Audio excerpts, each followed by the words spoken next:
We're back playing NCAA 2008, and it's been amazing to have you guys here. Now, I am so sorry that we have kind of forgotten about HBCU 08. That won't happen again going forward, but we are going to be visiting Jackson State University for a Big 12 game. We need a win in the Big 12. Our recruitment is struggling, honestly. I've also made a small change to the sliders. I don't want the quarterbacks to be as accurate as they were. So once again, the way that this runs is that I don't take any action, don't take any snap except for maybe punting and kicking. And that's about it. Oh, wow. They got the West Coast offense. I think we should probably change our defense over. Now we'll stay multi-D. But as far as the offense goes, we're going to go ahead and shift that. So we did make some changes to how the run is. We adjusted those sliders to make them just a little bit easier, or not easier, a little bit harder for things to kind of just be done. And passing has also been affected by the slider change, but that's enough of me talking about it. Let's go play some game at Jackson State University. Tonight's matchup is between the Jackson State Tigers and the South Carolina State Bulldogs. So we went ahead and just went for heads. It doesn't seem like we're going to get the kickoff, but that is okay. So I will kick the ball off. There's a lot of mismatches on the field, but hopefully that means we'll just be okay. So Jackson State will get the ball first, and each quarter is, I believe, around 5-ish minutes. Yeah, 5 minutes worth per quarter. Not too big, not too bad. And I hope you guys are ready to get back with HBCU 08. It's been a while. So let me spread out the linebackers and hope that we can get something done on this drive. See, I told you, quarterbacks are going to be inaccurate. So the quarterbacks being a little bit more inaccurate, that doesn't just include their quarterbacks. It includes ours too. So that means that less passing, and a little bit more trying to get the run established for both teams should produce a little bit more variation. Since this isn't a newer NCAA, hopefully that will help.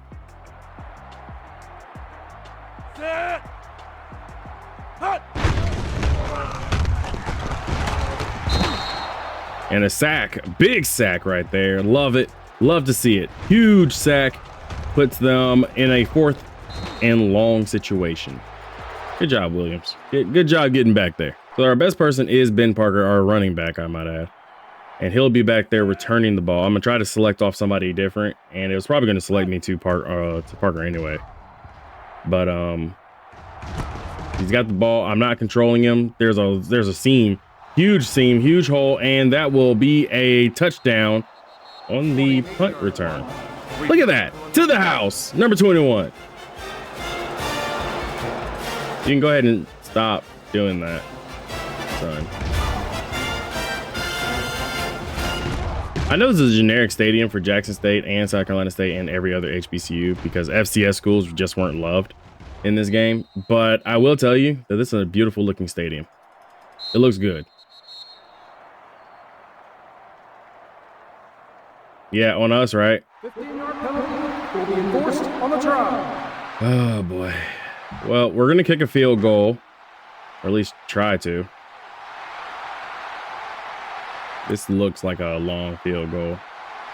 I don't think our kicker is going to be able to make this.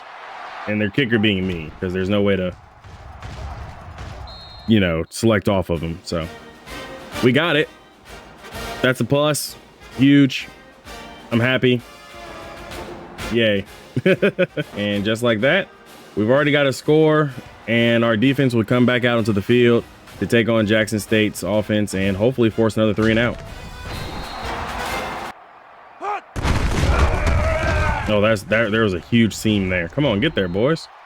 That was a good rush. Jackson State got a good running back. We should probably pay attention to that. He's only got 0.4 touchdowns all season. Gonna blitz 2 middle linebackers, but I think they're gonna get stopped at the line. We really need a rush. Oh, they're going option. Nobody was there. Really sucks that we didn't stop that option play. We could have had another 3 and out, but they move up just a little bit more. Oh, a fumble. Get it. Oh, yes. Oh, Corey, sacrifice yourself for that play. But thanks for picking up that fumble. Our offense will take it from here. Hopefully you can get back out there. We're a run first team anyway, so Ball on the 20. just because we just lost some yards on that does not mean anything. Yeah, back up. Pitch it. Come on. Get it to Parker. Parker, get there. Bro. I'm over here on the sideline. I'm flabbergasted. Parker, second touchdown of the day, all-purpose yards, and he broke a huge return, or a huge return on a punt, and a huge rush right then, over 60 yards. Big for our running back, which means we are now up by 2 scores over Jackson State University. Man, these HBCU matchups are actually pretty good. I guarantee that Jackson State gonna come back.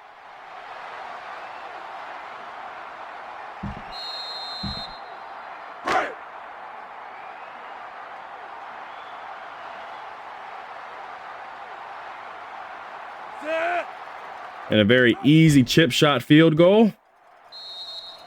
And we're officially up 14-0 in the first half, in the first quarter for that matter. 2nd and 10. Ball on the 45-yard line. Well, the bad news is that we lost Corey Fields for the game with a strained pectoral. The good news is that he did help us get a stronger lead at 14-0 right now. So I don't know if I can make him feel happy about that. Like, kid, you got hurt, but your sacrifice was not in vain.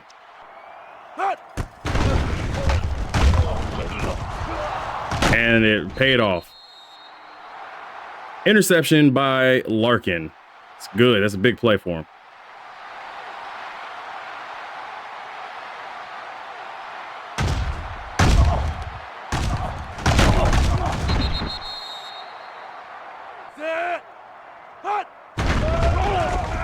Oh, they're blitzing. Ooh, got it to Stewart, and it's a fumble. Oh, man. You got to hold on to that, kid. It's not bad. It's not like the end of the world, but this is how we always have things happen. We start going and making these small errors and mistakes, and next thing you know, we wind up losing the ball game. So we're going to go ahead and put another linebacker in spy and double check to make sure that this running back doesn't run all over us.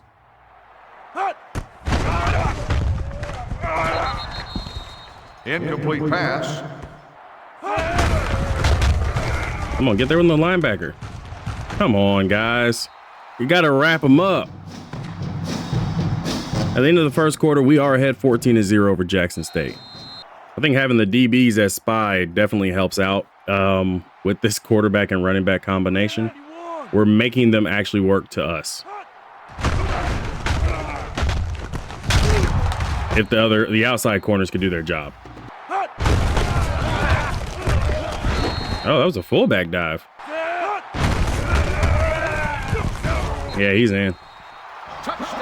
We just have no speed on the outside. Nobody got there in time. Good play. Jackson State proves every time, without a shadow of a doubt, how bad our team is. Like, every time they have the ball, I've seen like all kinds of problems. We've got 3 minutes to kind of march it down the field. I think we can do that. And we're going to run the same play they ran at us. They hit us with a counter play to get into the end zone. 1st and 10. I think a counter play for us would work, especially if we bounce it to the right. Or to the left. Yeah, left. There we go. Wow. Never mind. There's a chance that the play action could work this time. So I think we should try it. I mean, the quarterback did complete the pass. It just was fumbled. So there's a chance we could actually get something here. Or not. You gotta block the man. It didn't block him. And, well, it looks like we'll be punting it away. What a shame. Anyways, another option play. Ooh. Good. He held it long enough to get it over to Parker, who gets 9 yards, and that will be the end of the half. Score is 14-7. Jackson State is catching up. Play action. Come on, get there. Ooh, that was good. That was a good throw. Y'all, look. He got there. That was a tight end. And Wilson took a shot throwing that ball.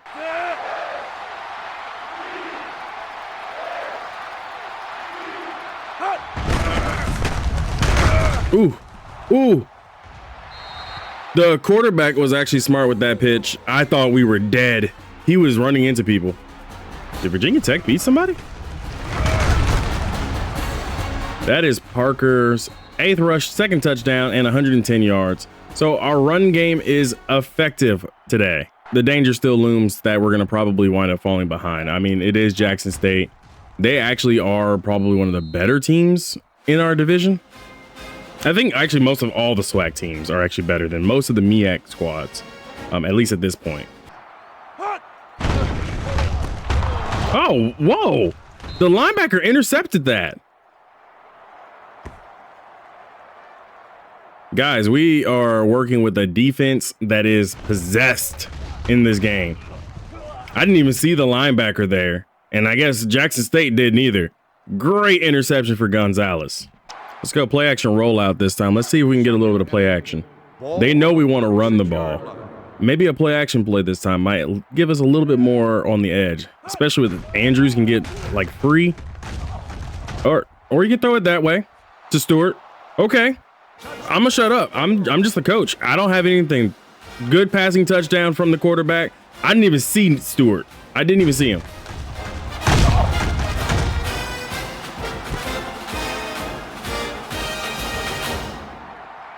We've effectively kind of run away with this one.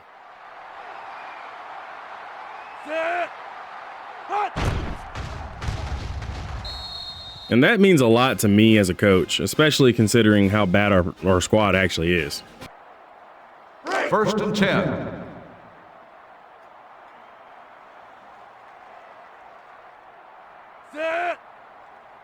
All right, another run play to Parker. He just ran over the guy. Now I gave him better running ability, not blocking. So the blocking is still garbage for my team. It's just the running back is actually pretty good and their running back is good. They just have not gone to the run as much for the for JSU. So it's not one-sided. Both teams have the same amount on the sliders. But maybe I should dial it back a little bit again. And the kick is up. And another score. I'm not saying this was an enjoyable game against JSU. I definitely wanted it to be a little bit closer. But Jackson State just did not want to get away from the pass. And I think that was their ultimate doom in this matchup. So their coach definitely should have made an adjustment. I know for a fact we're not going to be able to like pass much. Oh, and a fumble. Oh, and we scoop it. Yeah, see, things like that. I think JSU is just giving up. And that makes me sad, but I do believe wholeheartedly that Jackson State will come back in the future and be a little bit stronger, especially given a few years to kind of build. Like, this is only going to get harder. All right, so we're going to kind of run it just a little bit slower so we can get up out of here. And I don't expect to score again, but if we do, cool. If we don't, great.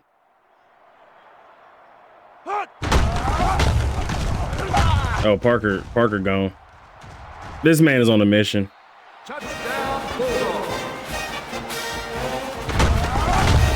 I wish I could say I was actually controlling him, but he's doing all that by himself. Pure skill. And with that, we get ourselves another win in the column, beating Jackson State University at their home. So that's big for us, and hopefully that means our recruitment will look a little bit better. We were able to run the ball well, and pass, actually. Passing seemed to have also come together a little bit better, despite lowering the accuracy for the quarterback. So huge game for us. Okay, so looking at the stats, Joseph Wilson, our quarterback, was 5 of 8, 100 yards, 1 touchdown, 62% completion. That's actually a lot better than most games that he does. Ben Parker, the lion share of the rushes, 12 rushes, 197 yards, 16.4 average, 4 touchdowns, and broke 2 tackles with 3 20-plus yard runs. And after the first hit, 66. Huge. Eric Cook, a little bit there. 9 total attempts, but 82 yards and 1 touchdown to finish out his day. Joseph Wilson, the quarterback, and Rich Felder also had positive yards. Nobody actually had any negative yards, which is actually really good. Receiving wise, Jason Stewart was the guy. The one touchdown, he had 67 yards. His longest was 46 and had only 4 yards after the catch. Go figure. And also Marvin Andrews, the tight end, 1 reception, 25 yards. There you go. Rob Davis and Trey Scott, left guard and right tackle, allowed a sack. But Brian Walker got 1 pancake. Greg Larkin, 6 tackles all together and an interception. Really a good day. Oh, and he also forced a fumble. He was one of the 2 guys who forced the fumble, with Mark Hollins also forcing a fumble. Tackles for a loss, Rashawn Lane with 2. Earl King, the halfback, was out there with a tackle for loss. Defensive tackle and left end, and Corey Williams and Brendan Smith also had tackles for loss. We had 2 sacks, which was also Rashawn Lane and Corey Williams, the left end. We had 3 INTs though, Larkin, Gonzalez, and Rashawn Lane also. Really a good defensive day. Perfect day for our team. And of course, Marcus Thomas made all 7 extra points. And Jason Davis had 2 punts for 70 yards, but averaged 35 with a 37-yard long punt. That's actually really short for a punter, especially in this. Really good game for us. Let's head back to Orangeburg and see what we got. Okay, now that we're back in Orangeburg, let's take a look at our recruiting. Oh, got a lot of movement here. Cornerback Johnny Dennis has moved us up. His hands are a D+, by the way. He didn't have too much fun on his official visit to Auburn. Oh, that's not good to hear. Playing early is not TC's main priority for the tackle. You're going to play early, kid. Brandon Bullocks, the defensive end, has given us the... he's given us a little bit there as a defensive end. We're still right there in the middle of this. Corey Fields has moved us a little bit. We've moved up over Georgia, actually. So I'm seeing some good movement. We're in good standing with some of these kids. That's good. The problem is looks like we're a long way away from inviting them to our campus for a visit, unfortunately. No big deal. Doesn't hurt too much. Doesn't hurt my pride too much. My pride is really hurt. If you're wondering who the Heisman watch is, it's a wide receiver from Michigan. We got Joe Graves, another wide receiver. So it looks like it's 2 wide receivers at the top here in the race for the Heisman. And then you have a quarterback in Billy Douglas trying to get up there, another wide receiver, and then a halfback. Things are looking pretty good. As far as the conference goes, again, looks like we're going against North Carolina A&T next. We are 2-0 in the conference. We are one of 4 teams if you count Morgan State, who are currently undefeated in Big 12 play, which is good for us. And also it's 4-1, so we have the most wins in the conference as well. All right, so I was taking a look at our stats. Joseph Wilson is 24 of 50 for the season, with 6 total passing touchdowns with 4 INTs as our senior. And Ben Parker is at 504 yards rushing, 8 total touchdowns though. So that's actually pretty good for Ben Parker. So yards per game is actually around 100 per game, which is not that bad. Not that bad at all. If you're taking a look again at the standings, I don't know how the conference is going to shake out, but things are definitely going to be interesting, especially considering we're about to face a floundering North Carolina A&T, as well as Bethune-Cookman, Norfolk State, and Hampton have yet to have actually broke into a win column at any point so far this season, which is kind of disappointing. But I suspect that every team in the Big 12 conference will wind up with a win at some point or another. I don't foresee any team going 0-12, and if that actually happens, I'd actually be shocked. And I say 0-12, I mean like in conference, I guess, or 0-6 in conference. So that's pretty much about it. If you like today's video, make sure you hit that like and subscribe button. I'll see you guys next time. Be easy, everybody.